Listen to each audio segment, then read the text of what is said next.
The morning creeps in with a grudging light, the sky smothered by a thick veil of gray clouds that barely allow a faint glow to pierce through, casting a dreary pall over Jack as he stands outside his faltering lumber mill.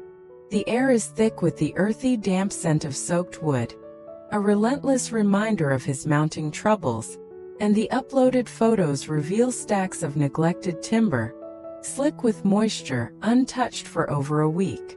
Jack paces with a frantic edge, his face carved with worry, murmuring, "This mill's slipping away, no wood for days. How do I hold it together?" He grabs his phone, voice tight. "I'm going to the site. I'll call later." The images show workers huddled near rusted machinery, their faces etched with frustration and defeat, the yard once humming with life now eerily still. Inside, the groan of aging wood reverberates, the local supply nearly exhausted by ceaseless rain, prices climbing to crushing levels. Rubbing his temples, Jack feels the burden of leadership, until a shadowy figure emerges from the mist. A man in a worn jacket steps forward, eyes glinting with purpose. "Who's that?" Jack calls out, stepping closer. The man offers a calloused hand. "I'm Hung. Heard this is a mill. Who's running it?" Jack grips it firmly. "Me." "What do you want?" Hung nods. 50 tons of wood to sell. No takers, so I need a mill." Jack's interest ignites as photos show Hung pointing to a mud-streaked truck in the distance. 50 tons? He asks, voice laced with cautious hope. Hung replies, "From Quang Nai, 120 kilometers off, 25 tons Kyo, 25 tons Mo." A Malaysia deal collapsed. Jack leads him inside, the cluttered space strewn with tools and sawdust. "Talk in here. If it's good we deal today, I'm desperate," he says, pulling out a creaky chair. Hung sits, kept under tarps. "The cancellation left me stranded." Jack pours tea from a dented pot, steam curling upward. "Price?" Hung leans in. 1,200,000 VND per ton for Kyo, 2,600,000 for Mo. A flicker of relief crosses Jack's tired eyes. "Fair enough. Rain's wrecked our routes, costs are insane. I'll take all 50 if it holds up. Inspection tomorrow." Hung hands over a scribbled number. "Reach me in Quang Nai." Jack tucks it away, mind racing. This could work, but why the sudden drop? Suddenly the peace shatters. The uploaded photos reveal Jack's former secretary Lin, storming in with a gang of cross-border extortion thugs, their faces hard and menacing under a thatched roof. She lights a cigarette, voice dripping with venom. "That Tu Tien mess had me dodging for days, and they still nabbed her. My job's gone, my life's ruined. Good thing Phuong bailed me out, or I'd still be locked up. She won't get away with this." She dials. "Phuong, where are you?" "Hi, and I've been waiting forever." A thug offers a smoke, she waves it off. "Phuong, speed up," she barks. "Feel for Tu Tien, penniless, and Jack fired her. I chased him for years, even bared my heart, but he rejected me. So unfair." A truck roars up. Phuong arrives, stepping out in the images. "Hey," Lin greets. "Sit, have water." "Boss, 2 coconuts." Phuong asks, "Long wait?" "A while," Lin says. "Morning business held me up," he replies, then snaps. "Your last move was reckless." Lin fires back. "I served Jack for years. You got us out, without you we'd still be caged." Phuong cuts in. "No action without my orders. I've no patience for this." Lin protests, "But, no excuses," he interrupts, throwing cash. "Take this, lie low somewhere. Use it to survive." Hai asks, "What's with Jack?" Phuong glares. "My business, not yours." Lin nods. "You saved us. We'll learn." Phuong warns, "No stupid moves without me." "Got it," they chorus. Drink up, I'm off. Stay. Lin pleads. You two drink. Goodbye, he says, leaving. Lin turns to Hai. How do we handle this? Can't let it fade, she vows. Phuong said stop. After Tu Tien will bolt, Lin decides. Her hideout's known. Sell her over the border. Hai suggests. Clever, Lin agrees. Finish this, then vanish. Meanwhile, Jack visits a construction site. Photos showing him with staff amid half-built homes. Zhang Phuong, this is the new urban project we're bidding on, he says. Hung reports. We've got 150 units. Finish in 2 years for handover, Jack adds. Progress. Zhang notes, slow, only a third done. Might miss the deadline. Phuong agrees. Rain and a storm delayed land clearance. Jack decides. Hire more workers. Quinn, link with HR. Yes, sir, she nods. Hung, tidy the formwork and cement bags, he instructs. Water for the crew? A worker asks. Yes, I'll pay, Jack says. Next time, bring it yourself. Workers rest, sipping under thatched roofs in the photos. Add more hands, Jack tells Phuong. Rain set us back, but we'll catch up. Safety first, he adds. Quinn shows plans. 50 homes here, main road there. One area's stuck. Jack frowns. Site's a disaster, fix it. Zhang admits. First day's rough, but I'll adjust. Good. Let's survey more, Jack says. Drinks later. Sure, Zhang agrees. They leave tension thick. The afternoon sun blazes overhead as Jack steps into a bustling phone shop. The uploaded images revealing a vibrant display of gadgets lining the shelves. He approaches the counter with a determined stride, glancing at the array of options. Hey, I need a phone, he says to the clerk, a young woman with a friendly smile. My friend's never used one. Can you recommend the best? She nods eagerly. We've got plenty: Vivo, Oppo, Samsung, Redmi. Looking for something with strong signal and long battery life. Jack nods. Exactly the best you've got. She points to a sleek device. This Oppo model's perfect. Great battery, solid reception. Jack examines it, impressed. Top choice here, he asks. Absolutely, she confirms. I'll take it, he decides. Can I pay by card? Sure, just scan this code, she says, holding up a QR code. He pulls out his wallet. How much? 4 million VND, she replies. Jack chuckles softly. It's for my girlfriend. The clerk grins. You're every woman's dream guy. Thanks, Jack says, pocketing the phone with a nod. I'll head out now. He steps into the sunlight, the new device a small victory amid his growing concerns. Meanwhile, a sinister plot unfolds. In the uploaded photos, a woman named Nam lingers near Tu Tien's modest hut, the door slightly ajar, a faint breeze stirring the curtains. She turns to her accomplice, a burly man with a scarred face, and whispers, "Stay out of sight. I'll draw her out. Don't let her spot you." He nods, slipping into the shadows. Nam approaches the hut with a forced smile. "Hello, sister. Are you Tu Tien?" Tu Tien, limping slightly with her crutches, peers out cautiously. "Yes, that's me." Nam adopts a concerned tone. "I'm Nam, Jack's employee. This morning he was at the construction site when a scaffold collapsed on him. He's being rushed to the hospital now."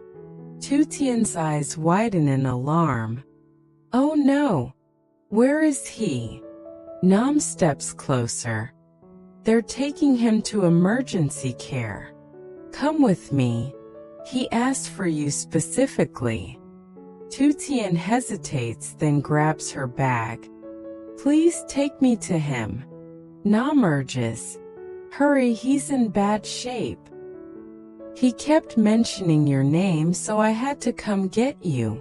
Nam adds, guiding her toward a waiting car. Tu Tien, heart-pounding, limps faster. Please, let's go. Nam opens the car door. Get in quick, he's on the way to surgery. Tu Tien climbs in, unaware of the trap closing around her.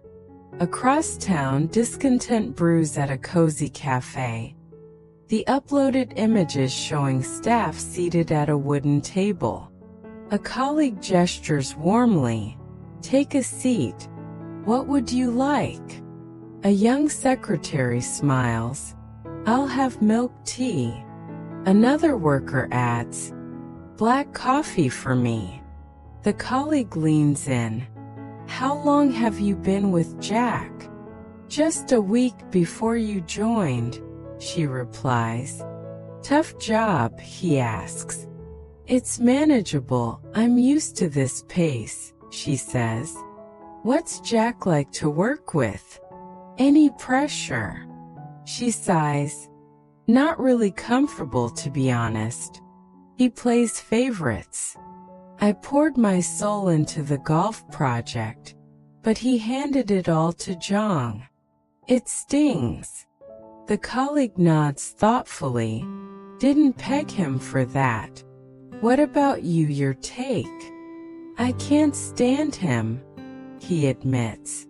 Head office sent me to assist and keep an eye on him. She laughs softly.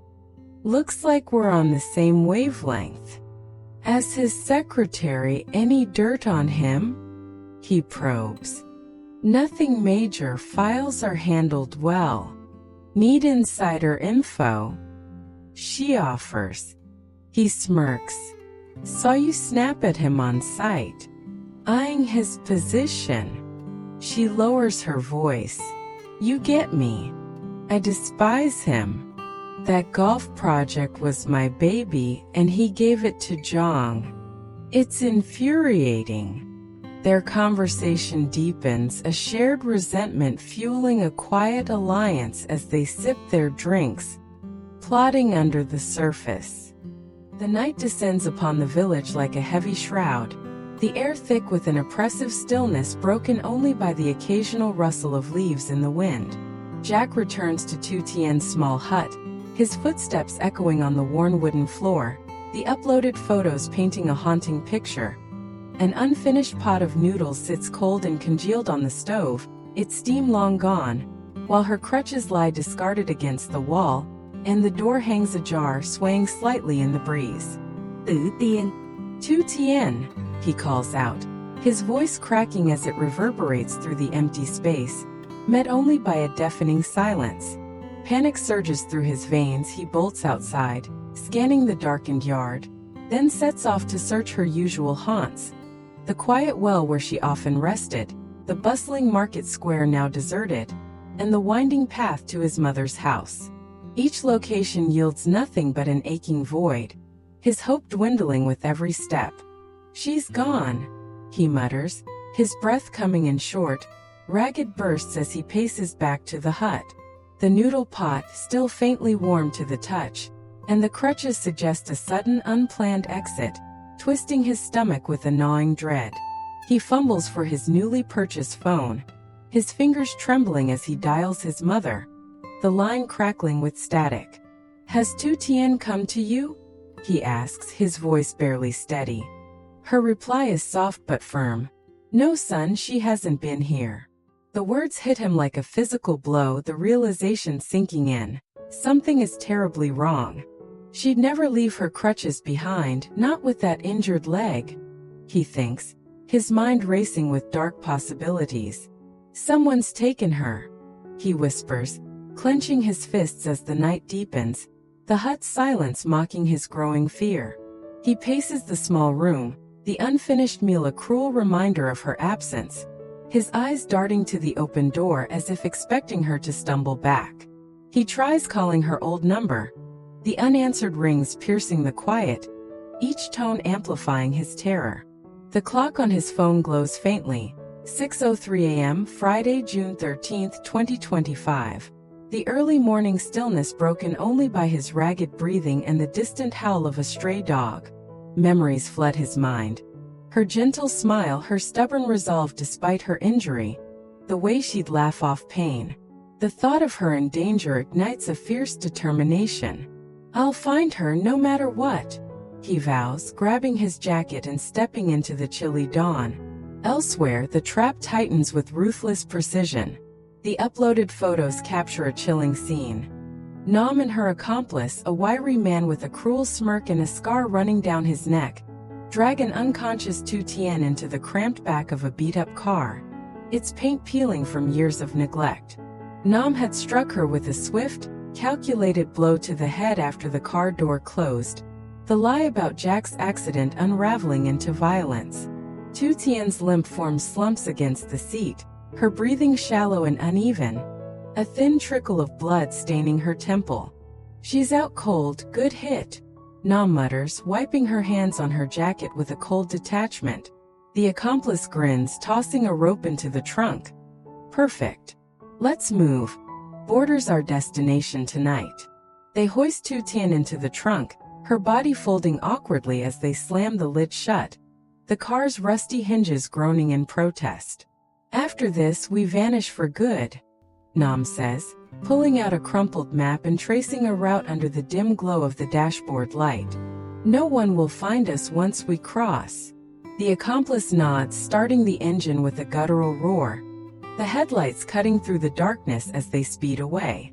The village fades into the rearview mirror, the night swallowing their tracks as they head toward an uncertain fate, their scheme teetering on the edge of success.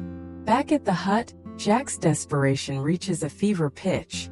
He paces the cramped space, the unfinished noodles a constant taunt of her absence, his mind spinning with worst-case scenarios.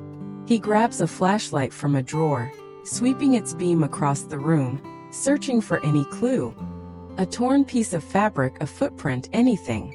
Finding nothing, he steps outside again, the cool morning air biting at his skin as he scans the horizon. The clock ticks forward, 6:04 a.m., and with each passing minute, his resolve hardens. He recalls a recent conversation with Tu Tien, her voice soft as she promised to cook for him tonight, and the memory fuels his urgency. At the construction site, he rallies his team, the uploaded images showing workers laboring under harsh floodlights, their faces illuminated by sweat and determination. "Push harder, deadline's closing in," he urges, though his voice wavers with distraction, his thoughts consumed by Tu Tien. Quinn steps forward, clipboard in hand. "The new hires will start today, sir," Zhang adds. "We've got the materials organized and secured now." Jack nods absently, his eyes distant. A worker approaches, holding a crumpled, dirt-streaked note. "Boss found this tucked near the tools." Jack snatches it, his hands shaking as he reads. A ransom demand, the handwriting jagged and unmistakably linked to Lynn's thugs. "They've taken her," he realizes, his heart sinking into a pit of ice. He dials the number scrawled on the note with his new phone, the line crackling as a gruff, unfamiliar voice answers. A spa for her. Sitting in the sun at the healthy house spa, I was surrounded by beauty, yet felt sad and empty inside.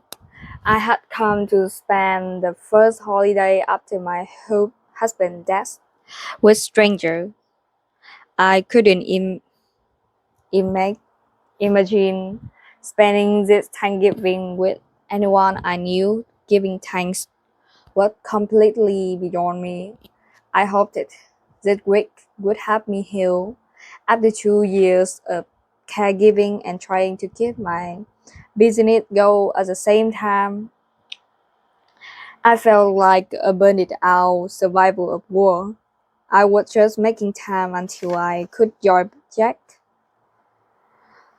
After all, at 54, what did I have to looking forward to? The future was black.